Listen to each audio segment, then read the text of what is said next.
Обичали Господа отци, представители на монашеството, братя и сестри, чада на Варненската Великопреславска епархия. Христос се ражда, славете! Христос от небесата, посрещайте! Христос на земята, възвеселете се! Възпейте Господу цяла земя и нека двете заедно да река да се веселят небесата и да тържествува земята, както за небесния, така и за земния. Христос в плът, с трепет и радост веселете се, с трепет заради греха, с радост заради надеждата. С тези думи започнал своята рождественска проповед свети Григорий Богослов и от този момент в продължение на 17 столетия те звучат в нашето църковно богослужение, поставяйки пред нас следните въпроси. В какво се състои значението на Рождество Христово за всеки от нас? Как можем да срещнем Христос, идващ от небесата? Как можем да прославим Христа със своя живот? Отново духовният зор на християнина се обръща към събитието Рождество Христово. Отново заедно с пастирите ние влизаме в сиянието на славата Господня и чуваме вече не от ангела, но от Светата Църква глас: „Днес ви се роди в града Давидов Спасител, който е Христос Господ“.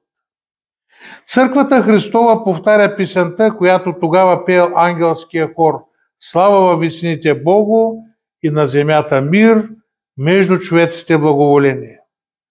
Отново заедно с източните мъдреци ние пътешестваме с звездата към Витлеем и принасяме на родилия се благомладенец златото на любовта, ливана на молитвата и смирната на състраданието. Той ще спаси народа си от греховете му. Тези слова изразяват целта на рождението на Сина Божий на земята. Родилият се Христос срещнал на земята не само любещата го майка, пречистата Дева Мария, и не само благоговеещия пред него ним баща Йосиф, обручника на Пресветата Дева, и не само поклонилите му се пастири и стремящите се към него здорове източни мъдреци, но той и милосърдният и любещият срещнал също така и злобата на цар Ирод, който не се спрял пред нищо, за да пролее кръвта на множество младенци. Благомладенецът срещнал убийството. Той веднага усетил противопоставящия се на него човешки грях. И ето, за да бъде спасен човекът, прибягващ към Христос, се родил на земята Синът Божий. Къде е този грях?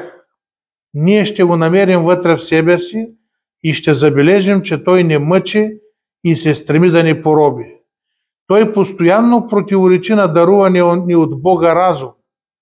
Грехът прави нас нещастни, даже и при пълно външно доволство и благополучие.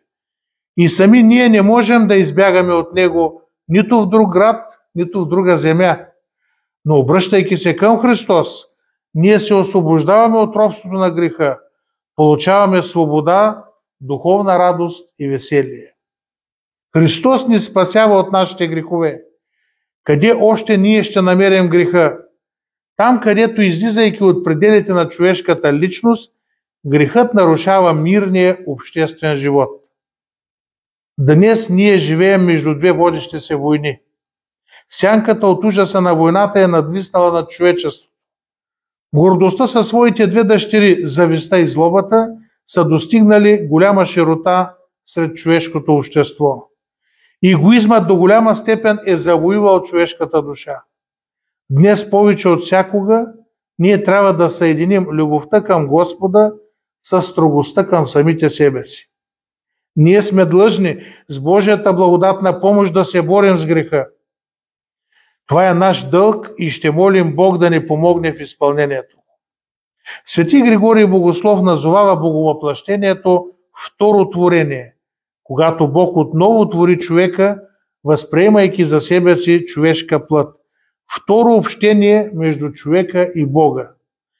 Несътворимият се сътворява, необятният се помества посредством умната душа, ходатайница между божествеността и плътската дебелина.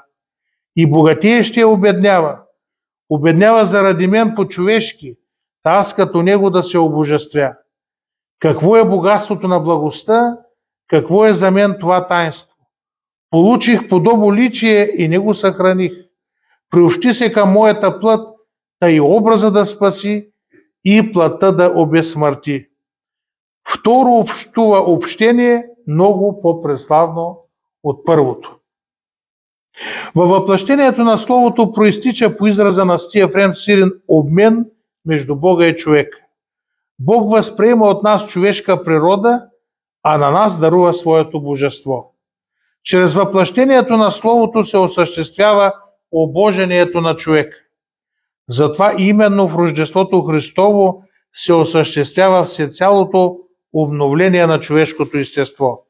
Не само в това единствено Рождество, което е станало преди повече от 2000 години назад във Витлеем, но и в това рождение на Христос, което отново и отново проистича в нашите души, защото душата на човека, това са скотските ясли, които Бог прави вместилище на своето божество и свой храм. Обични в Господа, братя и сестри, чада на Варненската и Великопреславска епархия. Ние таинствено се срещаме с Христос в молитвата, когато осъзнаваме, че нашата молитва е приятна и чута, че Бог е дошъл и се е вселил в нас и ни е изпълнил със своето живоносно присъствие. Ние срещаме Христос в Светата Евхаристия, когато, причастявайки се с тялото и кръвта Христови, усещаме, че нашето тяло е пронизано от Неговата божествена енергия и в нашите вени тече кръвта на Бога. Ние срещаме Христос в другите таинства на църквата, когато чрез съприкосновението с Него се обновяваме и оживотворяваме за вечен живот. Ние срещаме Христос в нашите ближни. Когато човекът ни се разкрива пред нас и когато ние надникваме в Неговата съкровенна дълбочина, където сияе образът Божий. Ние срещаме Христос в нашия всекидневен живот, когато сред многото шум чуем Неговия призивен глас и когато усетим Неговото и явно, и внезапно вмешателство в хода на историята. Именно така, внезапно и неочаквано, се е намесил Бог в живота на човечеството 21 века назад, когато със своето рождество е променил целия ход на историята. Именно така Господ се ражда отново и отново в душите на хиляди човеци и ги променя и преобразява целия им живот. Прави ги от невярващи вярващи, от грешници светии, от загиващи спасяващи се. Пожелаваме всесърдечно и искрено непоклатимо здраве на Негово Светейшество Българския патриарх и Софийски митрополит Неофит, както и на всички наши православни архиереи, митрополити и епископи. Поздравяваме искрено всечестния клир на Варненската и Великопреславска епархия и цялото християнско изпълнение, молитване им дълголетие и крепки духовни сили. Отправяме молитва към родилия се Богочовек. Агнецо Божи, вземи тежкото ни греховно бреме и понеже си милостив, помилвай ни. Възобнови отново с съдействащата Твоя благодат разваления ни храм. Очисти го с невеществения Твой огън. Сърце чисто създай в мене, Боже, и правия дух обнови вътре в мене. И тъй дойди и се всели в нас. Ти единствен царствай в нас и над нас с Отца и Пресветия Твой дух и не допускай никого да ни владее. Тогава и ние с радост и веселие ще възкликнем: намерихме Месия, което значи Христос. Нека празникът Рождество Христово стане празник на рождението на Христос в нашите души и наше възраждане в Христа. Да утихнем за света, за да може в нашите души да се роди Божието Слово и да ни изпълни с божествена светлина и святост. Амин. Честито Рождество Христово, честита новата 2024 година. Амин.